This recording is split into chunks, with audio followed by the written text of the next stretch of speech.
ব্রহ্ম হলো বিশ্ব আত্মা, আর আমরা হলাম সেই ব্রহ্মের মধ্যে ক্ষুদ্র ক্ষুদ্র ক্ষুদ্র ক্ষুদ্র আত্মা, জীবাত্মা। মান্ডুক্য উপনিষদে আপনার 19টি ইন্দ্রিয় এবং 7টি অঙ্গের কথা বলা হয়েছে। চক্ষু, কর্ণ, নাসিকা, জিহ্বা, ত্বক। এ কথা আমরা সবাই জানি। এছাড়াও ইন্দ্রিয় আছে। শব্দ নিয়ে অনেক দিন ধরে বলবো ভাবছি। একটা এপিসোড করব বলে ভেবেছিলাম, অনেকে চেয়েওছেন এই ধ্বনি নিয়ে, সেটাই আজকে চেষ্টা করছি। নমস্কার।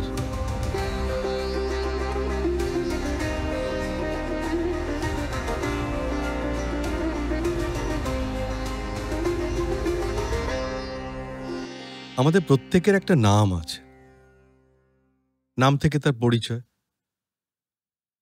কিন্তু ব্রহ্মের কোনো নাম নেই। তাই কি ব্রহ্মেরও একটা নাম আছে। সেই নামটি হল ওম। ওম, যেটি পরম সত্তা। ওম থেকেই এই জগৎ সৃষ্টি, আর ওমেই এই জগৎ বিলীন হয়ে যাবে। এই সমস্ত জগৎ ওম, এই অক্ষর স্বরূপ। অক্ষর মানে যার ক্ষরণ হয় না, অক্ষর বলছি আমি বাংলাতে, যার ক্ষরণ হয় না। অতীত, বর্তমান, ভবিষ্যৎ, 3 কালই হলো ওম বা ওঙ্কার। এই 3 কালে যত বস্তু আছে সবই ওঙ্কার। যা কিছু আছে সব ওঙ্কার। আর 3 কালের অতীত যত বস্তু আছে সেটাও ওঙ্কার। এতৎ সর্বহি ব্রহ্ম, অর্থাৎ এর সব কিছুই হলো ব্রহ্ম। অয়মাত্মা ব্রহ্ম, অর্থাৎ বিশ্বের যে আত্মা, সে আত্মাটাও ব্রহ্ম। ব্রহ্ম হলো ওঙ্কার স্বরূপ, ব্রহ্ম হলো বিশ্ব আত্মা, আর আমরা হলাম সেই ব্রহ্মের মধ্যে ক্ষুদ্র ক্ষুদ্র ক্ষুদ্র ক্ষুদ্র আত্মা, জীবাত্মা। মান্ডুক্য উপনিষদ ওমকে তো সব থেকে ভালো ব্যাখ্যা করেছে মান্ডুক্যতে। মান্ডুক্য উপনিষদ বলছে এই আত্মার 4টি অবস্থা। ওম হলো অ, উ এবং ম, ইংরেজিতে এ, ইউ, এম। 3টি বলছি, আসলে এতে কিন্তু চতুষ্পাদ, একে চতুষ্পাদও বলে, অর্থাৎ 4টে স্টেজ আছে। অর্থাৎ অ মানে হচ্ছে স্থূল ভৌত জগৎ। এই যা কিছু দেখছেন, যা আপনার হাতের কাছে আছে, চোখে দেখতে পাচ্ছেন, গন্ধ শুঁকতে পাচ্ছেন, মুখে দিলে টেস্ট পাচ্ছেন, হাতে পড়লে গরম লাগলে গরম বুঝতে পাচ্ছেন, ঠান্ডা বুঝতে পাচ্ছেন, ত্বক দিয়ে বুঝতে পাচ্ছেন, যতগুলো আমাদের জ্ঞানেন্দ্রিয় আছে, এ ভৌত জগৎ, এটা হচ্ছে স্থূল। এটা জাগ্রত অবস্থা, যতক্ষণ আপনি জেগে আছেন। যেই হলো, এটা কিন্তু সূক্ষ্ম জগৎ, এটা কিন্তু স্থূল জগৎ নয়, এটা সূক্ষ্ম জগৎ। এটা হচ্ছে স্বপ্নাবস্থা, যখন আপনি স্বপ্নের মধ্যে আছেন। আর ম হলো সুষুপ্তি। সুষুপ্তি কি? Deep sleep. ডিপ স্লিপে আর আপনি কিন্তু কিচ্ছু টের পাচ্ছেন না, কিছু নেই আপনার, আপনি বলে আর সেখানে কিছু নেই। আর তারপরেই হচ্ছে আরো একটা স্টেজ, এটাকে বলা হয় তুরীয় অবস্থা। আমি একটু একটু করে বলার চেষ্টা করি মাত্র, আমি যে খুব ভালো পারবো আমি বলছি না, আমি চেষ্টা করি আপনাদের জন্য। এই 4 অবস্থাকে বলে চতুষ্পাদ। প্রথমে জাগ্রত অবস্থা, আমি আগেই বলে নিয়েছি, ওম হচ্ছে উচ্চারণ, অ, উ, ম, উম, শেষে একটা আছে। এটা বুঝিয়ে বলছি। এই জাগ্রত অবস্থায় কি হয়? তখন ইন্দ্রিয় এবং দেহ সবই জেগে আছে। আপনি জেগে আছেন তো। আপনার ইন্দ্রিয়গুলোও সজাগ, দেহও সজাগ। আর আত্মার কাজটা কি তখন? আত্মার ভেতরে বসে সব দেখছে, সব ভোগ করছে। আপনি যেটা খাচ্ছেন, আত্মা সেটা ভোগ করছে। আপনি যেটা দেখছেন, আত্মা সেটা দেখছে। আপনি যেটা গন্ধ পাচ্ছেন, আত্মা সেটা গন্ধ উপভোগ করছে। আত্মা সব চুপচাপ দেখছে। আপনি জাগ্রত। আপনার দেহ, ইন্দ্রিয় সব জাগ্রত। এটা অবস্থা। মান্ডুক্য উপনিষদে আপনার ১৯টি ইন্দ্রিয় বা ১৯টি মুখ এবং ৭টি অঙ্গের কথা বলা হয়েছে। আমরা সাধারণত জানি আমাদের তো ৫টা ইন্দ্রিয়। নিশ্চয়ই। ৫টা ইন্দ্রিয় হচ্ছে প্রধান ইন্দ্রিয়, জ্ঞানেন্দ্রিয়, যা দিয়ে আমরা জ্ঞান আহরণ করি, নলেজ। চোখ দিয়ে দেখলে আমার ভেতরে নলেজ এলো। গন্ধ শুঁকলে আমার নলেজ, আচ্ছা এটা তাহলে এরকম গন্ধ। ওটাই কিন্তু নলেজ, জ্ঞান। আপনি মুখে টেস্ট পেলেন, ও এটা মিষ্টি। এটা আপনার জ্ঞান তৈরি হলো, নলেজ। এগুলো জ্ঞানেন্দ্রিয়। চক্ষু, কর্ণ, নাসিকা, জিহ্বা, ত্বক। এ কটা আমরা সবাই জানি, জ্ঞানেন্দ্রিয়। এছাড়াও ইন্দ্রিয় আছে। এরপরে ৫টা হচ্ছে কর্মেন্দ্রিয়। কর্মেন্দ্রিয় কারা? হাত, পা, মুখ, উপস্থ এবং পায়ু। এগুলো কর্ম করে। হাত, পা, মুখ, উপস্থ আর পায়ু হচ্ছে মূত্রদ্বার এবং মলদ্বার। এই ৫টার ক্রিয়া আছে, কর্ম আছে, তাই এরা কর্মেন্দ্রিয়। এরপরে ৫টা আছে, তাকে বলে তন্মাত্রা বা পঞ্চপ্রাণ। এই পঞ্চপ্রাণ কি? রূপ, রস, গন্ধ, স্পর্শ, শব্দ। তাহলে ৩-৫-এ ১৫টা হলো। আরো ৪টে ইন্দ্রিয় আমাদের আছে, সেগুলোকে আমরা দেখতে পাই না। এর নাম হচ্ছে অন্তরেন্দ্রিয়, অন্তরে থাকে।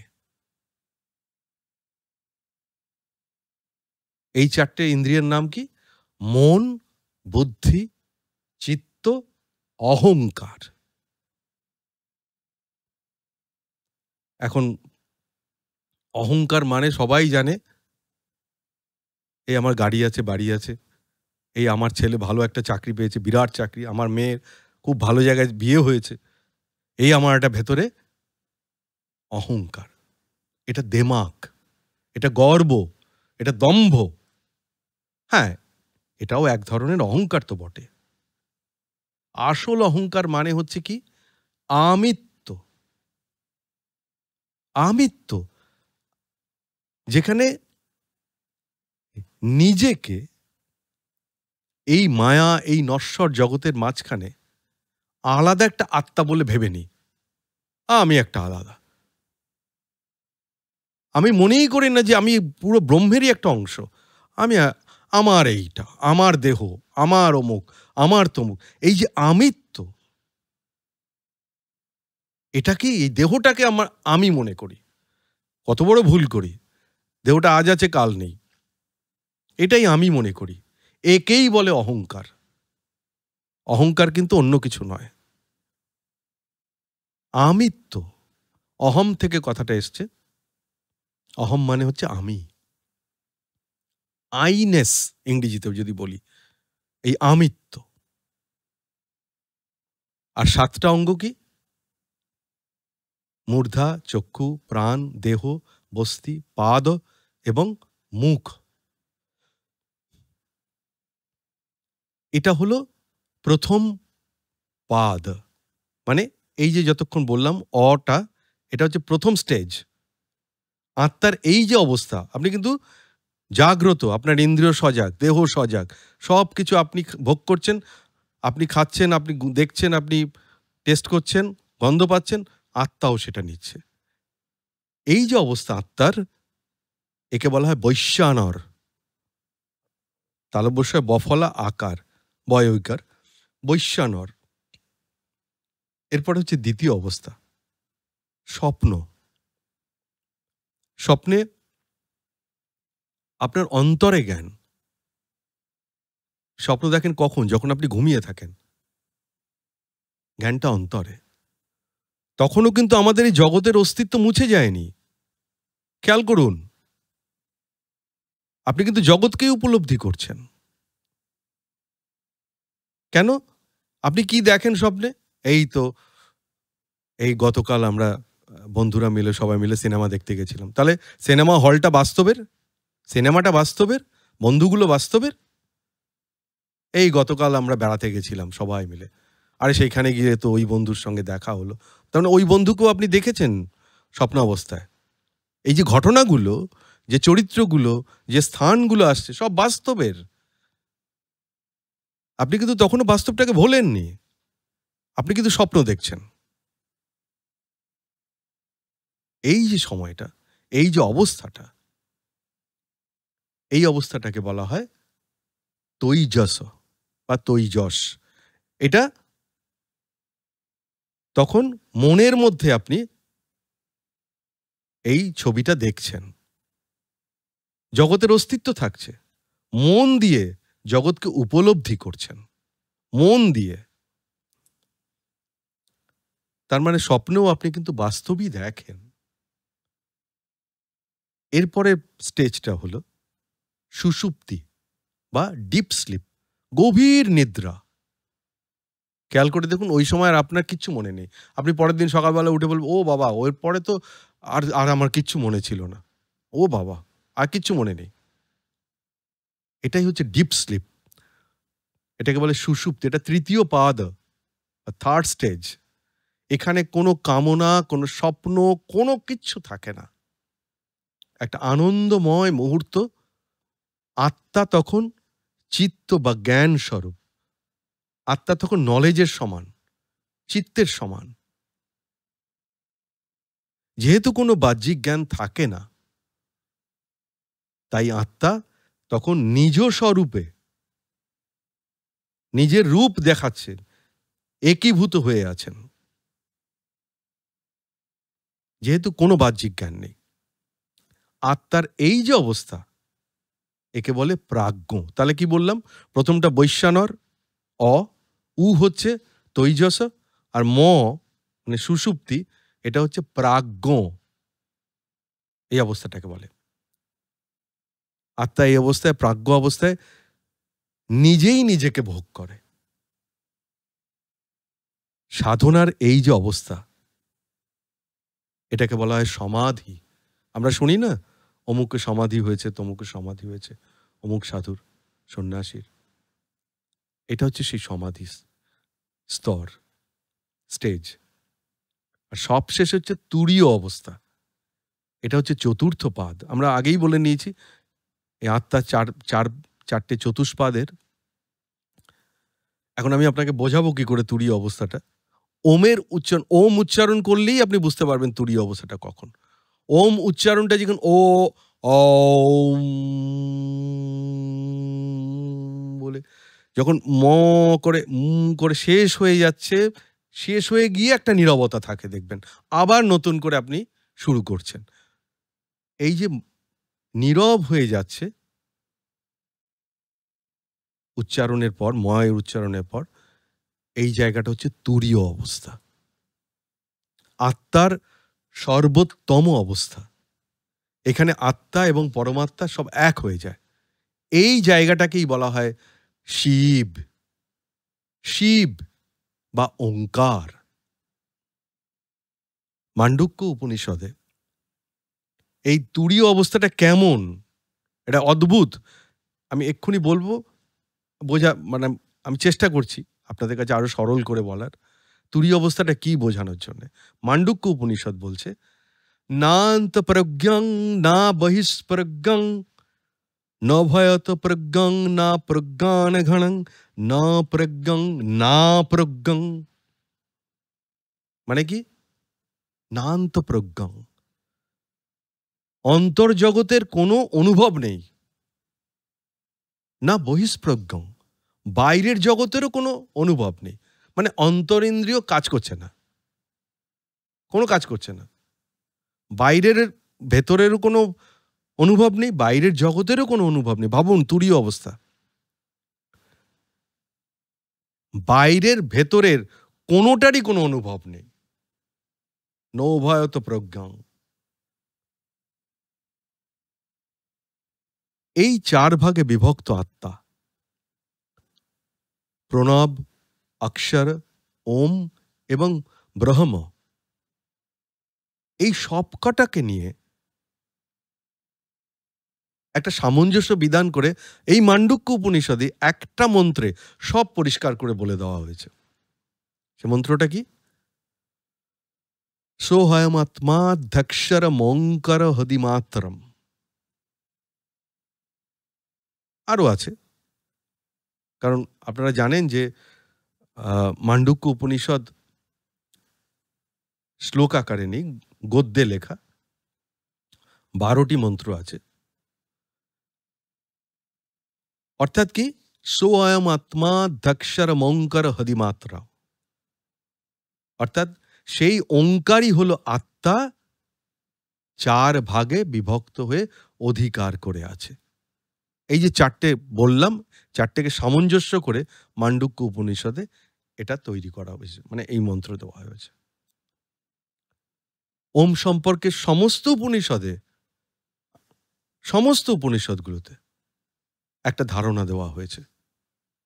মান্ডুক্য নিয়ে বলছিলাম, কঠোপনিষদে কি বলেছে দেখুন, যেটা বেদ বাক্য, যা দিয়ে আমরা সব বুঝতে পারি এবং যেটা জানার জন্য তপস্যা করতে হয়। তপস্যা করে তাকে পাওয়া যায়, যাকে পাওয়ার জন্য ব্রহ্মচর্য পালন করতে হয়। সেই প্রাপ্য বস্তুর কথা তোমাকে জানাই বলে কঠোপনিষদের ঋষি বলছেন যে এই যে এত তপস্যা করলে, এত কিছু করলে, ব্রহ্মচর্য পালন করলে, এত কৃচ্ছ্র সাধন করলে, এইবারে তোমায় বলি সেই বস্তুটি আসলে কি। কঠোপনিষদের ঋষি বলছেন সেটা হলো ওঙ্কার। সংস্কৃত মন্ত্রটা বললাম না, বারবার সংস্কৃত বললে আপনাদেরও ভালো লাগবে না। এবার মুন্ডক উপনিষদে, আগে মান্ডুক্য বলেছি, সেখানে কি, এটা আমার খুব ভালো লেগেছে। মানে এটা ধারণাটা এত পরিষ্কার করে দিয়েছে মুন্ডকে। দেখুন, 1 লাইন বলবো, সঙ্গে সঙ্গে আপনি বুঝে যাবেন যে কি বলতে চেয়েছে উপনিষদ। মুন্ডক বলছে ওঙ্কার হলো ধনুক, একটা বো, আর আত্মা সেটা হলো একটা তীর। তাহলে আমি বোতে, মানে ধনুকে তীরটা লাগালাম, আসলে কি করলাম? ওঙ্কারে, মানে ওমে আমি আত্মাকে লাগালাম। মানে এবার মানটা মারবো, মানে তীরটা মারবো, কিন্তু মারতে হলে তো একটা টার্গেট চাই। লক্ষ্যবস্তুটা কে হবে? আমি ওঙ্কারকে ধনুক করলাম, আত্মাকে তীর করলাম, তাহলে টার্গেটটা কে? আমি কাকে মারবো? কোথায় আমার এই তীরটা যাবে? এই টার্গেটটা হলো ব্রহ্ম, মানে ব্রহ্ম। এর থেকে সরল করে আর বলা যায় না। আমার খুব ভালো লাগে এই জায়গাটা। অমিত্যেব্যং ধ্যায়থা আত্মনা স্বস্তি পরায় তমস্তঃ পরস্তাৎ। অর্থাৎ কি বলতে চাইছে? তোমরা ওঙ্কারকে অবলম্বন করে আত্মাকে ধ্যান করো। ওই যে ওঙ্কারকে অবলম্বন মানে ধনুকটা হচ্ছে ওঙ্কার, আর আত্মাকে ধ্যান করো মানে আত্মাটাকে তীর করো। তাহলে কি হবে? ব্রহ্ম টার্গেট। মানে আমি তো অজ্ঞান, আমার নলেজ নেই, জ্ঞান নেই। এই অজ্ঞানের পরপারে মানে নলেজে যাব, ব্রহ্মকে পাবো। তাই ব্রহ্মকে টার্গেট করতে হবে, আত্মাকে তীর করে আর ওঙ্কারকে ধনুক করে। মুন্ডক বলেছে। প্রশ্ন উপনিষদে সেখানে এই 3টি মাত্রাই মৃত্যুর অধীন। কিন্তু এই তিনটে মাত্রাকে এক করে যারা ধ্যান করেন তারা হচ্ছে প্রকৃত যোগী, এবং তারা এই যে তিনটে মাত্রা মানে তিনটেই মৃত্যুর অধীন, তিনটে স্টেজ, এর জন্য বিচলিত হয় না যোগীরা, প্রকৃত যোগীরা। ছান্দোগ্য উপনিষদ, সেখানে ওমকে নিয়ে কি বলেছে? সব উপনিষদে আছে, আমি একটু একটু করে বলছি। ছান্দোগ্য উপনিষদে ওমকে বলা হয়েছে উদ্গীত, অর্থাৎ ওম উচ্চারণ করে তবেই সামবেদের গান শুরু হবে। তাই এই ওমকে ধ্যান করা উচিত। সামবেদের গানটা শুরু হবেই ওম দিয়ে। আপনারা কখনো যদি শুনে থাকেন কোথাও কোনো জায়গায়, দেখবেন ওম দিয়েই শুরু হয়। এবারে বৃহদারণ্যক। বৃহদারণ্যক উপনিষদ বলছে এটাকে ইথারের সঙ্গে তুলনা করেছে ওমকে। ইথার আবার কোথায়? ইথার থাকে বায়ুতে, এতটাই ওতপ্রোত। বায়ুর মধ্যে ইথার, ইথারই হচ্ছে ওম, এতটাই ওতপ্রোত, মানে ছাড়িয়ে আসার উপায় নেই, তার মধ্যেই তো বসে আছে। তৈত্তিরীয়, শ্বেতাশ্বতর, এই উপনিষদগুলোতেও কিন্তু ওমের কথা বলা হয়েছে, উল্লেখ করা হয়েছে। মনুস্মৃতি, সেখানেও প্রত্যেক মন্ত্রের শুরুতে এবং শেষে ওম উচ্চারণ করার কথা বলা হয়েছে। কারণ প্রত্যেকটা মন্ত্র ওম দিয়ে শুরু করতে হবে, ওম দিয়ে শেষ করতে বলছে মনুস্মৃতিতে, না হলে ভুল হয়ে যাওয়ার সম্ভাবনা, ভুল হতে পারে। আপনারা সকলেই জানেন যে ব্রহ্মকে হংসের সঙ্গে তুলনা করা হয়, রাজহংসের সঙ্গে। কেন? রাজহাঁসের সঙ্গে ব্রহ্মের কি সম্পর্ক? হ্যাঁ, আছে। দেখবেন হাঁসের গায়ে জল লাগে না। হাঁসের গা যখন পুকুর থেকে উঠে আসবে, দেখবেন গা একদম শুকনো, জল নেই, গা থেকে স্লিপ করে পড়ে যায়। আর একটা কি গুণ আছে রাজহাঁসের? সে জল আর দুধকে আলাদা করতে জানে। আপনি জল মেশানো দুধ দিয়ে দেবেন, ও দুধটুকু খেয়ে যাবে, জলটা পড়ে থাকবে।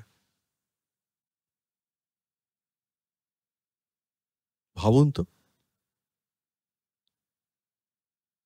এই ব্রহ্ম আর জগৎ জানিয়ে এত কথা। জগৎ মানেই সেখানে মায়া, মোহ। এই রাজহংসের মতো আমরা যে পারে হতে, ব্রহ্মকে জগৎ থেকে আলাদা করতে।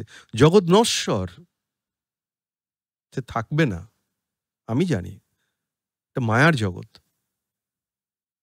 আমরা সকলেই বুঝতে পারি, কিন্তু বুঝেও বুঝি না। রাজহাঁস সেটা পারে। রাজহাঁসকে মানে ওই ক্ষমতাটাকে ওইভাবে মেটাফোরের মতো করা হয়েছে, উপমা করা হয়েছে, যার জন্যে মানে রাজহংসকে তুলনা করা হয়েছে ওমের সঙ্গে। কিভাবে? দেখুন, এই ওঙ্কারের মানে ওমের অকার হচ্ছে ডান দিকের পাখনাটা, রাজহাঁসের ডান দিকের পাখনাটা বা পাখাটা, ডানাটা, এটা হচ্ছে অকার। তারপর হচ্ছে উকার, অ উ ম, উটা হচ্ছে বাঁ দিকের পাখা বা ডানা, আর মকার হচ্ছে লেজটা। রাজহাঁসকে যদি দেখে থাকেন তাহলে বুঝতে পারবেন।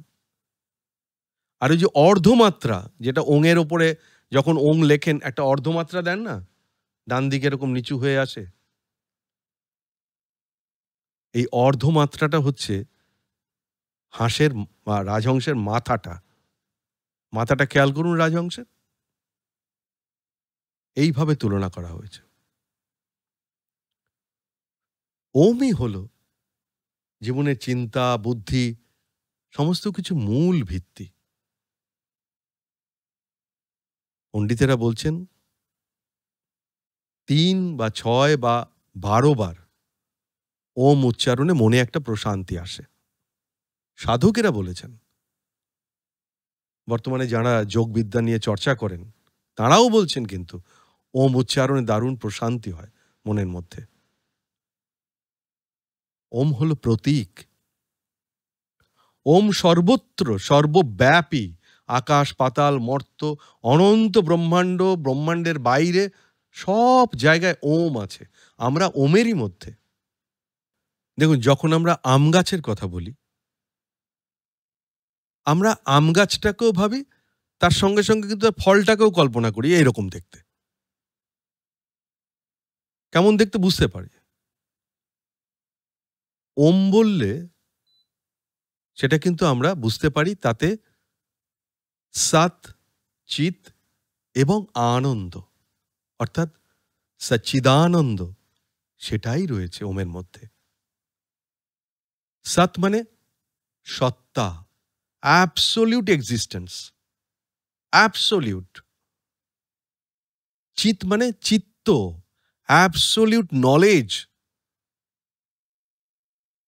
আর আনন্দ মানে অ্যাবসোলিউট ব্লিস, আনন্দ। সৎ, চিৎ, আনন্দ, এই সচ্চিদানন্দ, এটাও ওমই। তাই ওমকে আমরা পুজো করি। দেখবেন অনেক জায়গায়, মন্দিরে, বাড়িতেও অনেকের ওমকে পুজো করে, উচ্চারণ করে বারবার। ওমের মধ্যেই সমস্ত দেবদেবতা, সব কিছু, সমস্ত, বললাম তো, জগৎ, পুরো ব্রহ্মাণ্ড হচ্ছে ওমের মধ্যে। সমস্ত মত, সমস্ত পথ, সব দেবদেবতা সব ওমের মধ্যে। সমস্ত মন্ত্র শুরুই হয় ওম উচ্চারণ করে।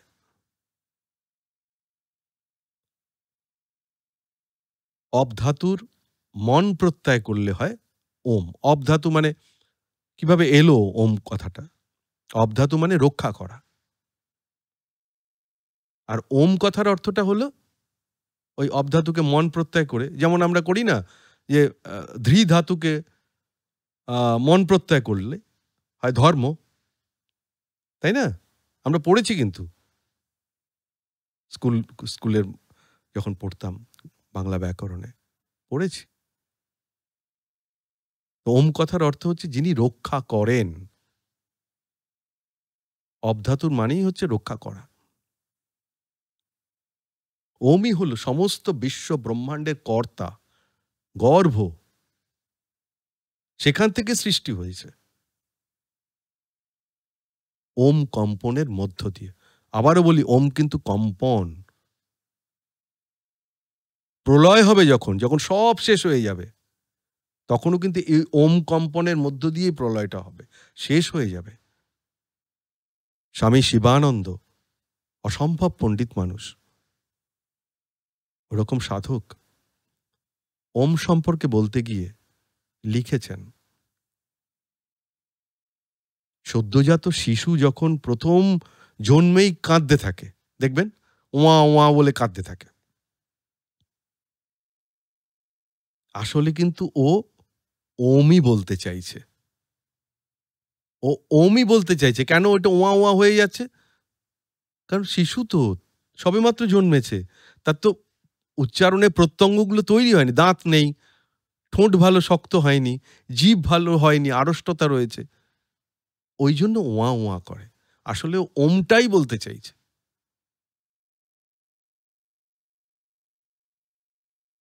আমাদের 4টি বেদে এত মন্ত্র, এত কথা, সবই কিন্তু ওই ওমের মধ্য দিয়ে। শব্দ, ওই শব্দই হলো ব্রহ্ম। আমরা বলি না শব্দ ব্রহ্ম, এই শব্দই হচ্ছে এই কথা বলছে। শব্দের নির্যাসটুকু হচ্ছে ব্রহ্ম, ওম। প্রণব শব্দ, প্রণবনাদ, ব্রহ্মনাদ। বেদ, উপনিষদ, গায়ত্রী সবই ওম দিয়ে শুরু। তাই ওম শব্দটি দেখবেন মন্দির থেকে শুরু করে পুরোহিতরা যে গায়ে নামাবলী পড়ে, সেই নামাবলীতে পর্যন্ত ওম আছে। সর্বত্র পাবেন। ভগবান শ্রীকৃষ্ণের হাতের যে বাঁশিটি, আমি জানি না সেটাকে আপনারা কি মনে করেন। ওটা কিন্তু একটা প্রতীক। ওটা ওমেরই প্রতীক। সেটাই পণ্ডিতেরা মনে করেন, দার্শনিকেরা মনে করেন।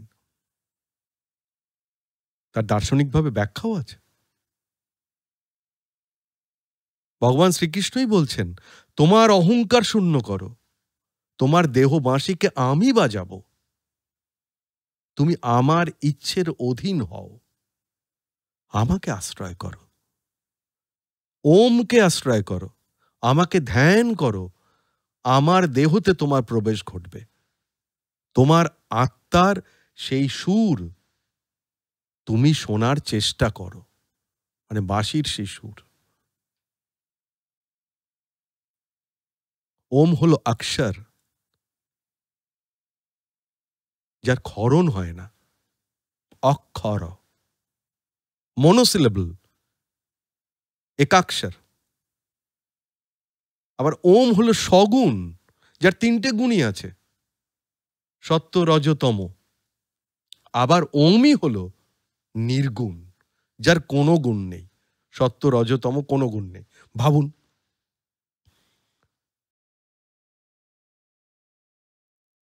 সগুণ আবার নির্গুণ, সাকার আবার নিরাকার। ওমের জগৎটা সৃষ্টি হলে তো সাকার, না থাকলেই নিরাকার। ওমই হলো এই কসমিক সাউন্ড, ব্রহ্মাণ্ডের শব্দ, নাদ। শব্দ মানে নাদ। ওম অর্থাৎ অতে ব্রহ্মা, উতে বিষ্ণু, আর মতে হলো শিব। এই ৩টি অক্ষরকে নানানভাবে রিপ্রেজেন্ট করা হয়েছে, ব্যাখ্যা করা হয়েছে। কখনো এই অ, উ, মকে ব্রহ্মা, বিষ্ণু, শিব বলেছেন।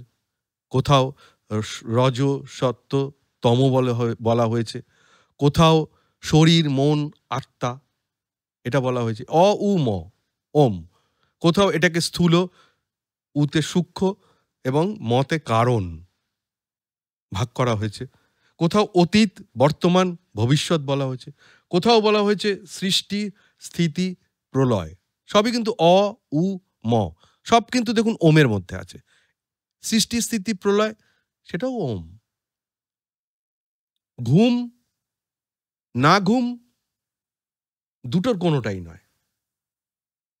এটাও কিন্তু অ, উ, ম। ঘুম, না ঘুম, ঘুম না, ঘুমও নয়, না ঘুমও নয়, এরম কোনোটাই নয়। এই যে অবস্থাটা, সেটা ম। এটাকেও বলা হয়েছে। জন্ম, জীবন, মৃত্যু, এই অ, উ, ম। প্রকৃতি, জীবাত্মা, পরমাত্মা, এইভাবেও ভাগ করা হয়েছে, বলা হয়েছে। এইভাবে বহু জায়গায় বহু পণ্ডিতেরা নানানভাবে দেখিয়েছেন। আমাদের প্রায় ১০০-র উপরে উপনিষদ আছে। তার মধ্যে ১১টি উপনিষদকে তো আমরা বেশি গুরুত্ব দিই, মান্য করি। সেখানে ব্রহ্ম সম্পর্কে যে উপলব্ধি, তা আমাদের কি শেখায়? ব্রহ্ম কি? অহম ব্রহ্মাস্মি, অর্থাৎ আমি হচ্ছি ব্রহ্ম। আর কি বলে? তত্ত্বমসি, তৎ তম আসি, অর্থাৎ তুমি সেই ব্রহ্ম।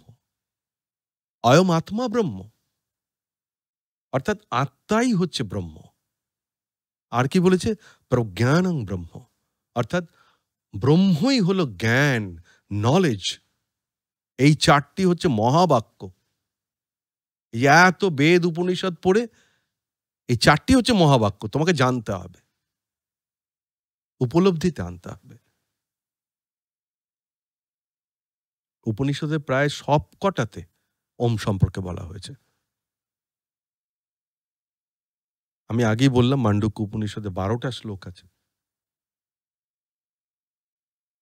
মুন্ডক, শ্বেতাশ্বতর, ঐতেরেয়, তৈত্তেরেয়, মুন্ডক তো বললামও, তৈত্তিরীয়, ঐতরেয়, ছান্দোগ্য, ছান্দোগ্যও বলেছি, প্রশ্ন, বৃহদারণ্যকও বলেছি। সব জায়গাতে তাৎপর্য পাবেন, ব্যাখ্যা করা আছে। উচ্চারণের যে প্রকৃতি সেটাও কিন্তু উল্লেখ করা আছে।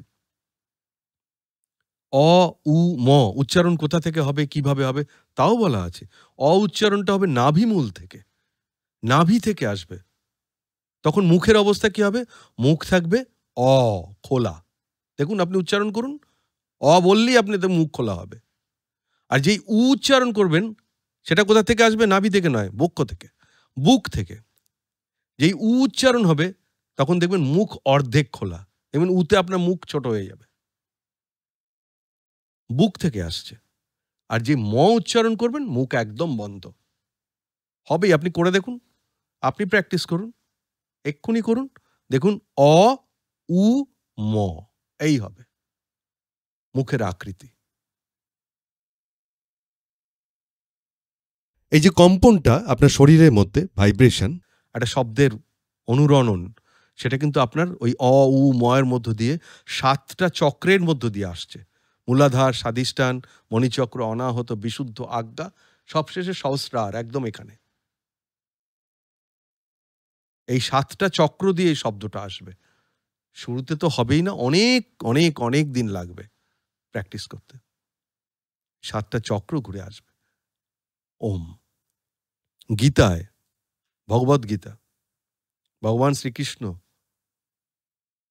অক্ষর ব্রহ্ম বা অক্ষর ব্রহ্মযোগে বলেছেন, অমিত্যে একাক্ষরং ব্রহ্ম ব্যাহরণ মাম অনুস্মরণ য প্রজাতি ত্যাজন দেহং স জাতি পরমাং গতিম।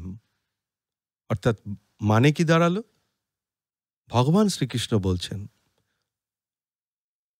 ওম এই যে একাক্ষর ব্রহ্ম নাম, অমিত্যে একাক্ষরং,